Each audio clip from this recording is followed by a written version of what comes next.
chairman of the committee on peak oil, developing a plan for peak oil for the community, which is rather unique in the United States. There's not very many communities that have looked at the problem and said, it's real, it's coming, or it's here, but we better start thinking about it.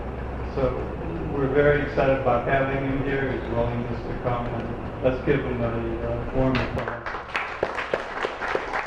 By show of hands, how many people have heard of the term peak oil? This is a very informed audience. I rarely speak to an audience that knows the topic, has even heard of it, for that matter. And it's rather disconcerting to me, because I won't even ask you to show your hand if you heard of global warming. Everyone's heard of that. So, but they're similar, and they're related topics. They're related because, of course, they both have to do with our dependence on fossil energy. It's obvious. They're like two sides of the same coin. They're similar, I think, and I'll try to make the case here, maybe a little controversial, that they're symptomatic of something deeper. That as big as global warming is, as big as peak oil is, there's something really bigger going on. And that is the topic of reaching a fundamental ecological limit. Whether we like it or not, we're all organisms that live on a finite planet. And they are all subject to limits. And we're no exception. We'd like to believe we're not, but I'm afraid we're about to find out something quite different. So, today, I want to introduce the idea of entering an age of limits. And you say, well, what does it have to do with Bloomington? And by the way, this is Bloomington, Indiana. I'm from Bloomington, Indiana, which is a community about 50 miles south of Indianapolis. It's a college town. Indiana University is there, and our economy used to be based upon television manufacturing and industry, and it's all moved away. Now it's based on some biotechnology, some pharmaceutical industry, but there's a growing local economy too. It's a growing food economy, which is very important. So that's very exciting. So I want to talk about, first of all, I didn't know what to expect in terms of audience, and so I hope this won't be tedious, or I hope it won't bore you, but I'm going to talk a little bit about the dynamics of oil and its production and its significance in our society. Then we'll talk a little bit about the consequences of depletion, which are more than just transportation fuel, and then a community's potential response.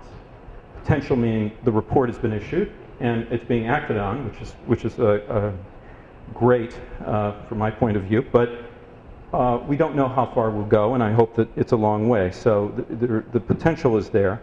And it's a potential for my community, but it's a potential for all communities, I think. And they share a lot of similarities.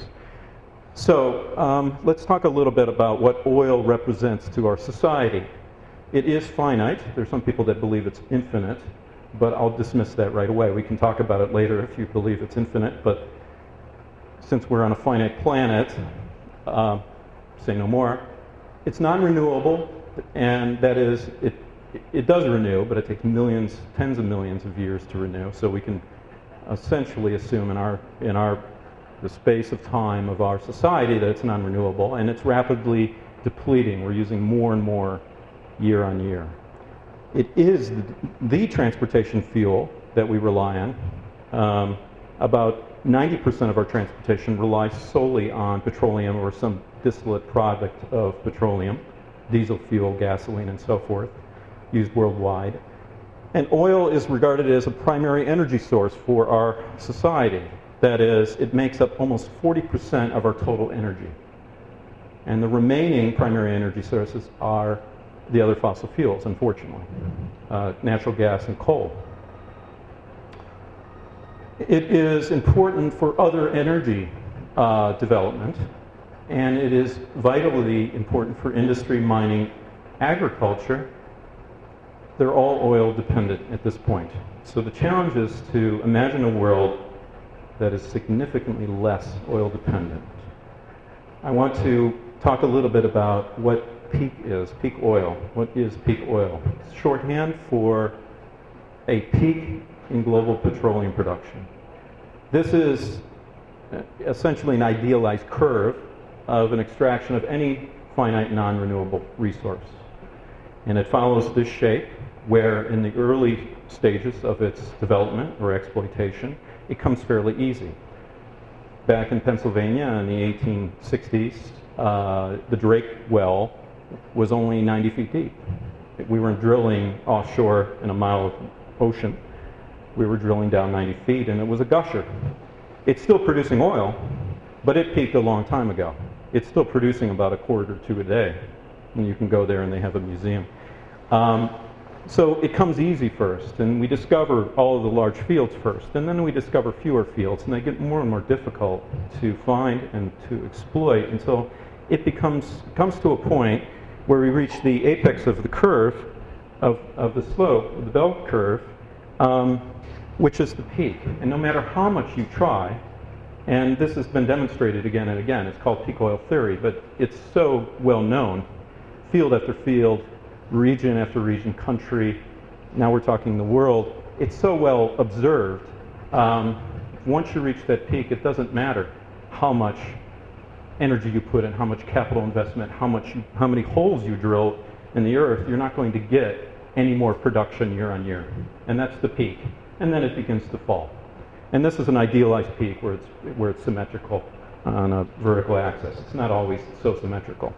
The area under the curve is the total ultimate recoverable reserve of the resource. And of course it's production versus time. So that's what we're talking about when we describe what peak oil is. We are here, at least we argue we are here, and I think it's going to become more and more apparent why we are. I'll discuss that in a few moments. And again, speaking about an idealized curve, the point of the apex of the curve is about the 50% point of exploitation of the resource. So you think that gives you some relief. Well, there's still 50% of the stuff in the ground, even though we've been taking it out for 150 years. The problem is it's going to be harder and harder to get to it. And the problem is that, of course, our world demands more year on year. So this is going to be a new experience for us, for industrial society, which has relied on ever more oil year on year. The first part of the curve is essentially a human-controlled process. You can exploit it at any rate you like. You can drill as many holes as you like. You can invest as much as you like. But the second phase is a geologically controlled process. It really has more to do with the source rock that it's in and the rate at which you can extract it. There's nothing. Here are some characteristics that may surprise you, and I would hope. I mean, one failing I think of the fact that people don't know the term peak oil is that even if they've heard of it, they don't really know the significance. And I see this as a major failing of our media. It's a major failing of our leaders because I think they need to tell us. Maybe I'll talk a little bit about. I'll speculate a little bit about why that's the case in a little bit. There's nothing that can currently replace oil on the scale required. That might come as a shock. Say, well, wait a minute. Can't we just replace it with coal, nuclear energy, hydroelectric, wind turbines, all of these things? Surely we must be able to fill the gap. At this point in time, if we are indeed at peak, this is what it requires to compensate for our yearly use of oil. Our yearly use is about 1 cubic mile. So you can imagine a cube with a mile on each side. 1 cubic mile of oil, it's hard to read the fine print, so I'll read it for you. 1 cubic mile equals 104 coal-fired plants burning continually for 24 hours a day for 50 years. Likewise, 52 nuclear power plants running for 50 years equals the endowment or the use of 1 year's worth of oil. 92 million solar panels, 33,000 wind turbines running for 50 years equals that 1 cubic mile. So it's a tall order to replace what we use in terms of oil. Nothing is available with the equivalent energy density. This means per unit volume.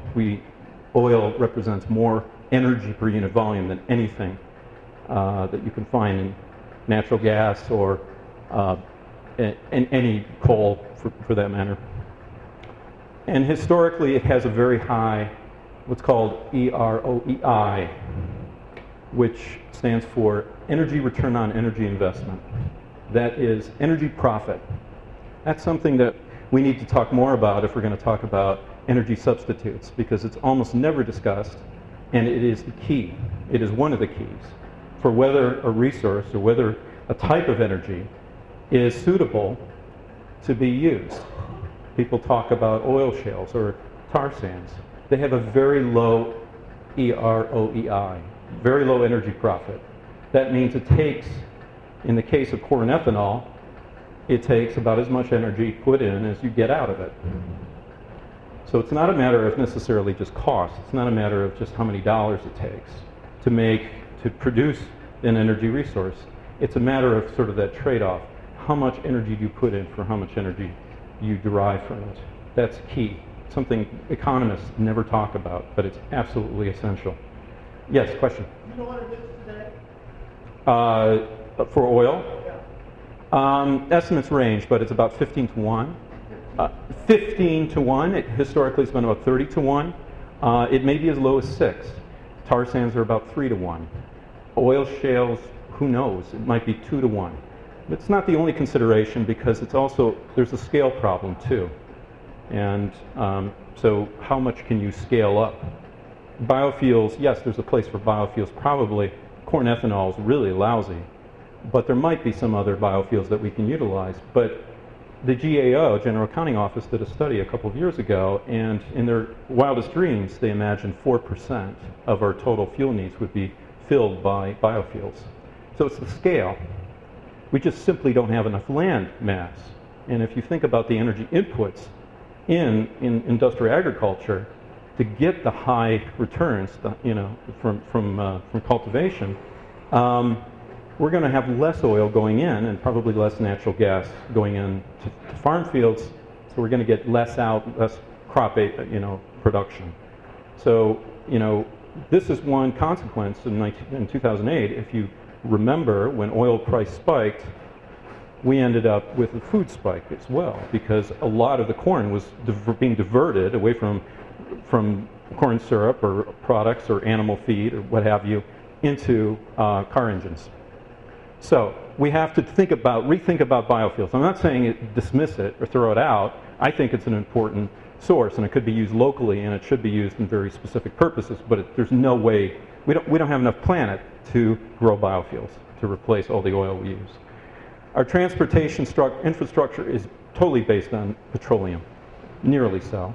At least that built in the past 60 years, because the stuff has been so plentiful. Our living arrangements have simply been designed around the automobile.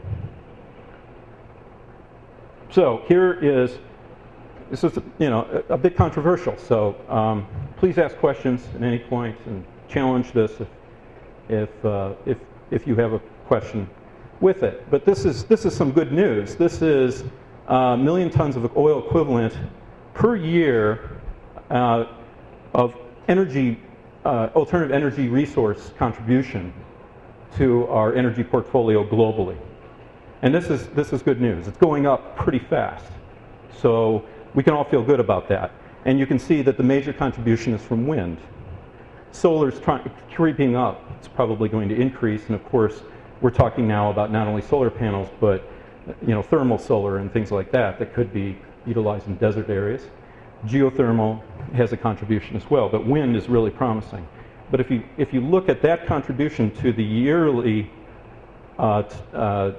total primary energy use, it's this tiny little red line on the top.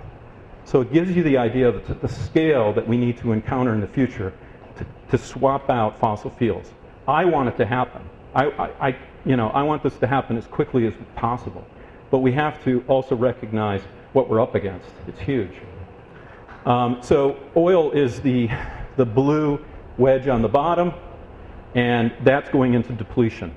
So we will need to bring up renewables as fast as we can to replace that oil, and it is going to be quite a challenge of scale.